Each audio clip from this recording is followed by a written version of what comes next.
नमस्कार दोस्तों, एक नई वीडियो के साथ में प्रेरणा क्लासेस में आपका स्वागत करते हैं। आज हम बात करने वाले हैं कक्षा 8 अभ्यास 7A की, जहां पर हम आपको बताएंगे कि विलोपन विधि से समीकरणों को कैसे हल किया जाएगा।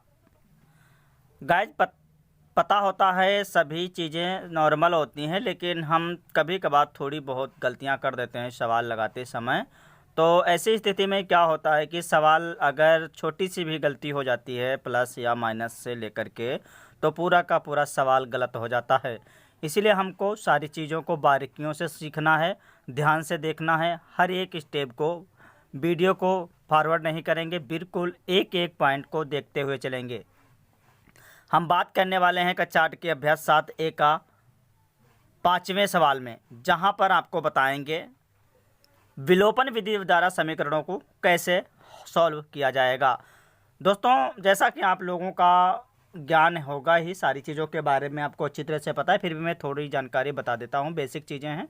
विलोपन का मतलब क्या होता है, प्रतिस्थापन का मतलब क्या होता था, मैंने आपको बताया था। उसी प्रकार से विलोपन का विधि, विलोपन की जो चीज़ें होती हैं वो किस तरह से सॉल्व की जाएंगी। नहीं, विलोपन का मतलब क्या होता है मैं आपको बताता हूँ। दोस्तों, ये है विलोपन। विलोपन का मतलब होता है गायब हो जाना या गायब कर देना। इसमें ऐसा होता है दोस्तों कि एक पद को गायब कर दिया जाता है, और एक समीकरण को गायब कर दिया जाता है दूसरे समीकरण के माध्यम से। हमें इस चीज़ को ज्ञात होना चाहिए कि विलोपन विधि में दो चीज़ें ध्यान से देखनी हैं। नंबर 1, गुणांक। गुणांक का मतलब है कि जो हमारे पास चर दिए गए हैं, चर यानी कि x, y, इनके साथ में जो हमारे अंक होते हैं 2, 3, 5, जैसे 2x, 3y, 4x, ये होते हैं गुणांक। तो दोस्तों, हमें ध्यान देना है कि गुणांक पे दूसरी चीज़ हमारी होती है चिन्ह। जो हमारा चिन्ह होता है प्लस और माइनस। दोस्तों, विलोपन करने के लिए एक तरीका ही है सिर्फ, उसके लिए हमें विशेष ध्यान रखना है कि अगर हमें विलोपन का मतलब होता है गायब करना, और गायब जब भी होता है जब कोई चीज़ बराबर बराबर होती है, कि दो चीज़ें यानी दो लोग हैं, अगर ऊपर भी 4x है नीचे भी 4x है, तो ये कब गायब होगा, जब ये दोनों अलग अलग होंगे। जैसे ये अगर प्लस होगा तो ये माइनस होना चाहिए, अगर ये माइनस है तो ये प्लस होना चाहिए, क्योंकि आपको मैं पहले भी वीडियो में बता चुका हूँ, यदि चिन्ह समान होते हैं, यदि चिन्ह समान होते हैं, समान होते हैं, तो पदों को जोड़ दिया जाता है, पदों को जोड़ दिया जाता है। उसी प्रकार से यदि चिन्ह असमान होते हैं, चिन्ह असमान होते हैं, मैं आपको जानकारी के लिए बता रहा हूं दोस्तों, ये वीडियो मैं पहले भी बना चुका हूं, आप हमारे पीछे वीडियो में जाएंगे तो सारी जानकारी मिलेंगी। यदि चिन्ह समान होते हैं तो पदों को घटा दिया जाता है, घटा दिया जाता है। अब हमें ध्यान ये देना है, घटाने का मतलब होता है दोस्तों गायब कर देना। जैसे हम 4 से 4 घटाएंगे तो हमारा क्या बचेगा, 0 बचेगा। अगर हमारे पास 4 4 है तो हमारा तो जुड़ जाएगा, 8 हो जाएगा, 8 हो जाएगा। हमें ये चीज़ों पे ध्यान देखना है। दूसरी बड़ी बात ये होगी इसमें, ये नंबर 1 था। दूसरी जो हमारी सबसे बड़ी बात है दोस्तों, उस पर हमें ये देखना है, यदि हमारी दोनों परिस्थितियों में चिन्ह समान है तो क्या करना पड़ेगा, लेकिन हमें तो एक को माइनस करना ही है।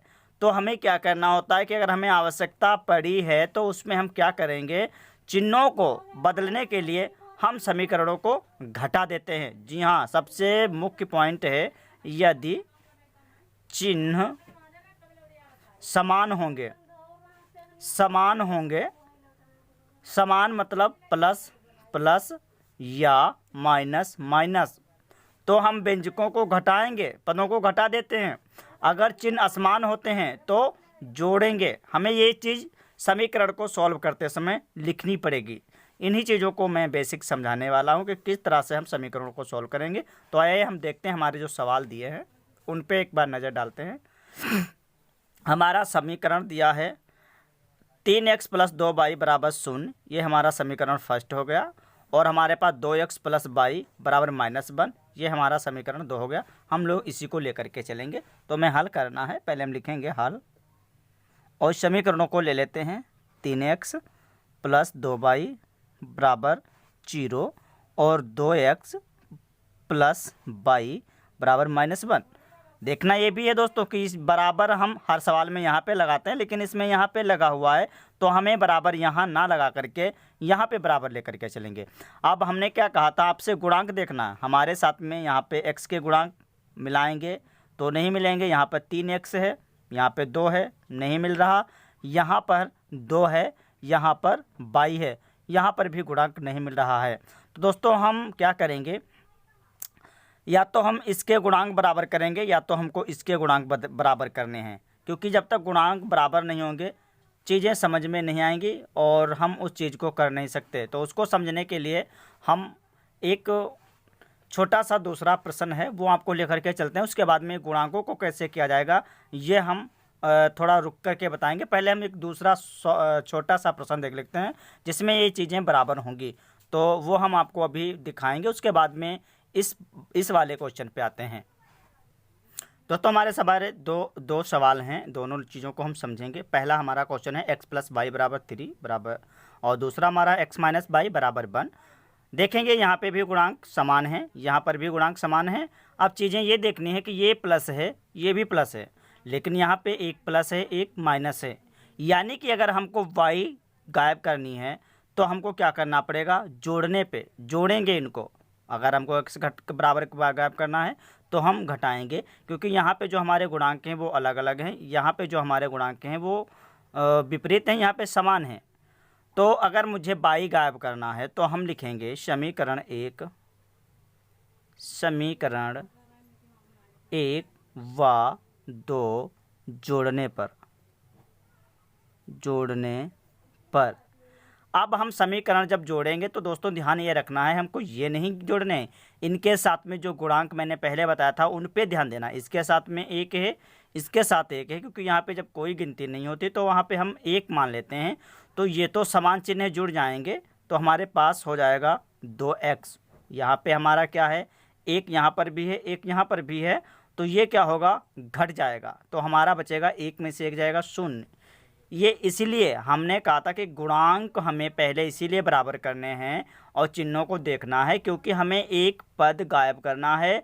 और एक पद जब भी गायब होगा जब उसके गुणांक बराबर होंगे और वो घटाया जाएगा, क्योंकि हमें 0 चाहिए और 0 जब भी आता है जब बराबर होगा, जब उसके गुणांक बराबर होंगे और चिन्ह विपरीत होंगे तभी 0 आएगा।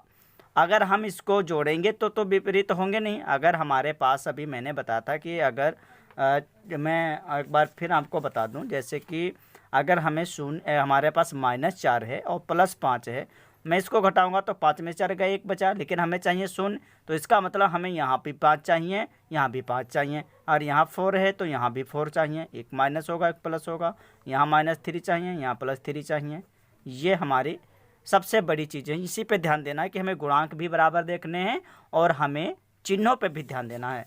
हमारे पास y गायब हो गया, मैंने अगर इनको जोड़ दिया है तो बराबर लगाएंगे, ये भी जोड़े जाएंगे। इनके भी चिन्ह देखना जरूरी है, अगर समान चिन्ह है तो जोड़ देंगे, अगर चिन्ह विपरीत है तो घटा देंगे। तो हमारे पास यहाँ +3 है, यहाँ +1 है, तो 3 1 हमारे पास 4 हो जाएगा। दोस्तों वीडियो थोड़ा बड़ा हो जाएगा। अब मेरे पास क्या होगा, x = 4। बाकी पीछे की तरह मैंने आपको बताया था, ये हमारा गुणे में है, इधर इसके बटे में जाएगा, यानी भाग में जाएगा। इसको हम भाग भी कह सकते हैं, बटे में भी कह सकते हैं। 2 1 कम 2, 2 दूनी 4। ये हमारा x = 2, ये हमारा जो मान है x का प्राप्त हो गया है। हमें उत्तर की जांच अगर करनी है तो हम x का मान कहीं भी रख सकते हैं, हमारा आंसर आ जाएगा।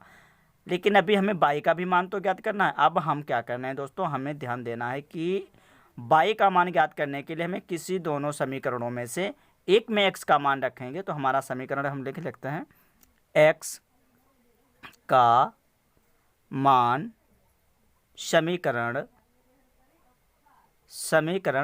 1 में रखने पर तो हमारा होता है ये x प्लस बाई बराबर 3। और हमें ध्यान देना है कि ये x है हमारा, यहाँ पे हमको क्या करना है, x के जगह पे हमें 2 रख देना है, प्लस लगाना है, बाई रखना है, बराबर 3 हमको कर देना है, बाई बराबर 3। और ये हमारा जो 2 प्लस है इधर आएगा, माइनस का 2 हो जाएगा। तो बाई बराबर हमारा बचेगा, 3 में से 2 घट जाएगा, 1 बच जाएगा। तो दोस्तों हमारे पास x बराबर 2 हो गया, बाई बराबर 3 हो गया, सॉरी बाई बराबर 1 हो गया। तो ये हमारा समीकरण सॉल्व हो गया। हमें अगर उत्तर की जांच करनी है तो किस प्रकार करेंगे, मैं आपको बता देता हूँ। यहाँ पे उत्तर की जांच हमें करनी है तो हम क्या करेंगे, x बराबर हमें 2 प्राप्त हुआ है, बाई बराबर हमें 1 प्राप्त हुआ है। तो हमें ध्यान देना है कि समीकरण कोई एक ले लेते हैं, x प्लस बाई बराबर 3। अब दोस्तों क्या करना है कि x की जगह पे 2, बाई की जगह पे 1 बराबर 3। तो 2 1 3 हमारा हो गया, ये भी बराबर 3 हो गया। हमें क्या हुआ कि दोनों पक्ष हमें बराबर प्राप्त हुए, यानी कि बायां जो पक्ष था, बायां पक्ष जो है वो दाएं पक्ष के बराबर है। मैंने बताया था ये समीकरण है, ये समान है, बराबर है, यानी कि दोनों पक्षों का मान बराबर है। इसका मतलब हमारा सवाल बिल्कुल सही है। हम दूसरे सवाल पे आते हैं। यहाँ पर भी हमें उसी चीज़ को देखना है कि हमारे जो पहला सवाल है इसमें भी गुणांक बराबर हैं, यहाँ पे भी गुणांक हैं। हम क्या करते हैं, ये हमारे समान चिन्ह हैं, इनके बजाय मैं कि इस बार को हम क्या करेंगे, हम इसको हल करेंगे। हमें x का विलोपन करना है और चिन्ह भी हमारे समान हैं। तो हम क्या करेंगे, हमें छोटी चीज़ें लिखनी है। क्या लिखना है, यहाँ पे हमने लिखा था जोड़ने पर, यहाँ लिखेंगे हम समीकरण। दोस्तों लिखना है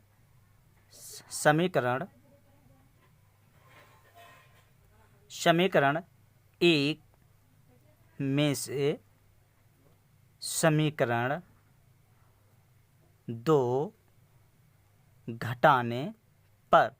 जब हम घटाने पे लिखेंगे तो हमारा क्या होगा, एक समीकरण नीचे के चाहे ऊपर के, वो हमारी मर्जी है, चिन्ह बदल देंगे। लेकिन चिन्ह एक ही पद के नहीं, बल्कि हमें यहाँ पे बदलने हैं, यहाँ पर भी पूरे समीकरण को चिन्ह बदलने हैं। तो हम ऊपर का तो सेम टू सेम रखेंगे, 2x प्लस बाई बराबर 3, और नीचे के हमको चिन्ह बदल देना है। तो ये हो जाएगा माइनस का 2x, ये हो जाएगा प्लस का बाई, ये बराबर हो जाएगा माइनस का 3। वही बात दोस्तों आगे जो बता रहे थे। अब ये 2 में से 2 जाएगा तो कुछ नहीं, क्योंकि समान चिन्ह है। ये 2 2 जुड़ के कितना हो जाएगा, 1 1 जुड़ जाएगा, तो हमारा बचेगा 2। सॉरी यहाँ पे दोस्त 1 था, तो हमको करना क्या है, 3 में से 1 घट जाएगा, चिन्ह विपरीत है, तो हमारे पास 2 बाई बराबर 3 बच जाएगा, 2 बच जाएगा। बाई बराबर 2, ये हमारे पास कितना है, 2 बटे में जाएगा, तो 2 एकम 2, 2 एकम 2, 1 बचेगा। बाई बराबर हमारा 1 हो जाएगा। हमें क्या करना है, बाई का मान समीकरण 1 में रखने पर। समीकरण 1 कितना है, 2x प्लस बाई बराबर 3। ये हमारा होगा 2x प्लस बाई का मान 1 बराबर 3, ये 2x बराबर 3, और ये हमारा प्लस है, इधर जाएगा माइनस का 1 हो जाएगा। तो ये 2x इधर ऐसा ही रहेगा, बराबर 3 में से 1 घटा देंगे, 2 बचेगा। x बराबर 2 बटे 2, ये कैंसिल हो जाएगा, x बराबर 1। आप लोग उत्तर की जांच अपने आप कर सकते हैं। तो ये हमारी थी एक नॉर्मल प्रक्रिया दोस्तों। अब हम पहले जो सवाल थे हम वहाँ पे आते हैं, जो मैंने आपको बताया था। यहाँ पे ये सवाल हमारा था, हमें देखना है कि ये हमारे गुणांक समान नहीं है, ना ही तो ये समान है। अब हमें गुणांक समान करने के लिए एक प्रक्रिया होती है, एक का नियम, उसको देखेंगे। या तो हम 3 को इतनी बड़ी गिनती से गुणा कर दें कि हमारा 2 हो जाए, या 2 को गुणा कर दें तो 3 हो जाए। लेकिन 3 के पहाड़े में भी 2 नहीं आएगा, ना ही तो 2 के पहाड़े में 3 आएगा। यदि हमें x के गुणांक बराबर करने हैं दोस्तों, तो हमें करना क्या होगा, हमें पहले वाले समीकरण को 2 से गुणा करना होगा दोनों पक्षों में, और दूसरे वाले समीकरण को 3 से गुणा करना होगा, तब हमारे ये गुणांक बराबर हो जाएंगे। अगर हम y को गायब करना चाह रहे हैं, विलोपन करना चाह रहे हैं y का, तो हमारे पास यहाँ तो 2 है लेकिन यहाँ पर कोई भी गिनती नहीं है। हमें क्या करना है, यदि मैं समीकरण 2 को 2 से गुणा कर दूं तो हमें 2 प्राप्त हो जाएगा, जबकि पहले समीकरण में 2 पहले से ही दिया है, तो हमें यहाँ पे एक ही समीकरण को गुणा करना पड़ेगा। तो बात निर्भर करती है आप पे, चाहे तो इसको कर लीजिए चाहे तो इसको। मैं यहाँ पे समीकरण 2 के ही गुणांक बराबर करूँगा। तो हमें लिखना है समीकरण 2 को 2 से दोनों पक्षों में दोनों पक्षों में 2 से गुणा करने पर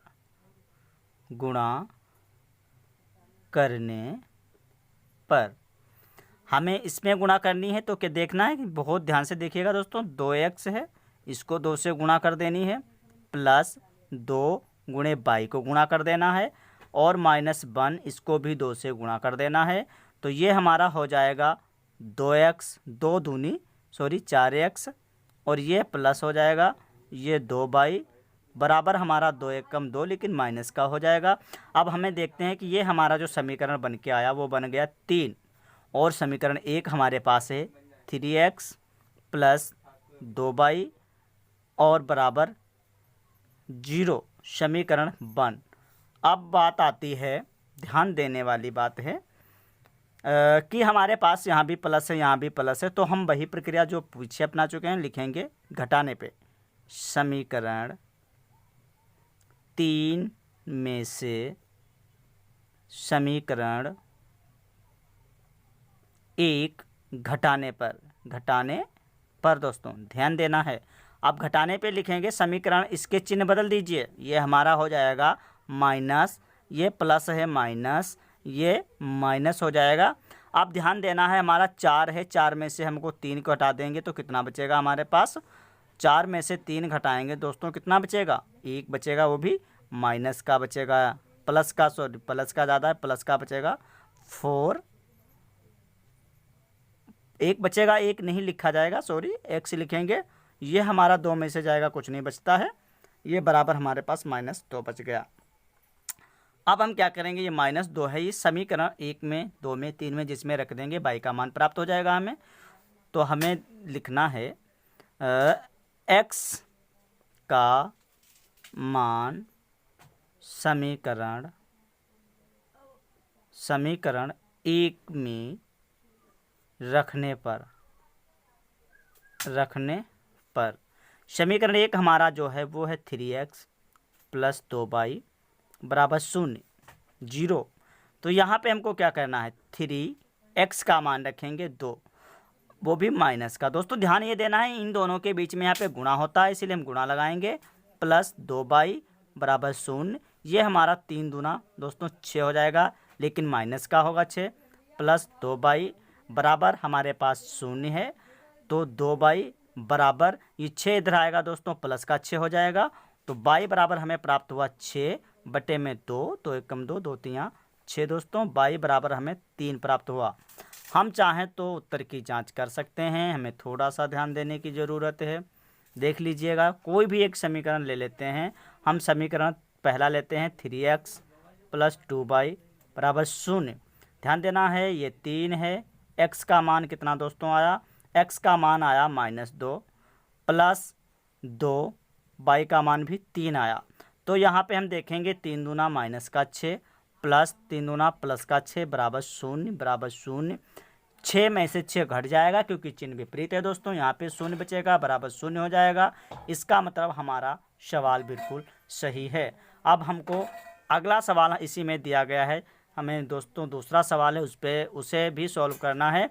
सारी चीज़ें जो हैं वो आपको समझ में अच्छी से तरीके से आ जाएंगी। यदि कोई प्रॉब्लम है, आपको समझ में नहीं आता, तो हमारे दिए गए नंबर पे कांटेक्ट कर सकते हैं या हमें कमेंट बॉक्स में लिख करके बता सकते हैं। और आगे जो भी वीडियो हैं आपको मिलते रहेंगे। हम ये क्वेश्चन और सॉल्व करेंगे, उसके बाद में थोड़ा वीडियो लंबा हो गया दोस्तों, लेकिन समझने के लिए तो थोड़ी समस्याएं तो आती रहेंगी। आपको आगे एक क्वेश्चन सॉल्व करेंगे, उसके बाद में आगे की जो चीज़ें होंगी वो अगले वीडियो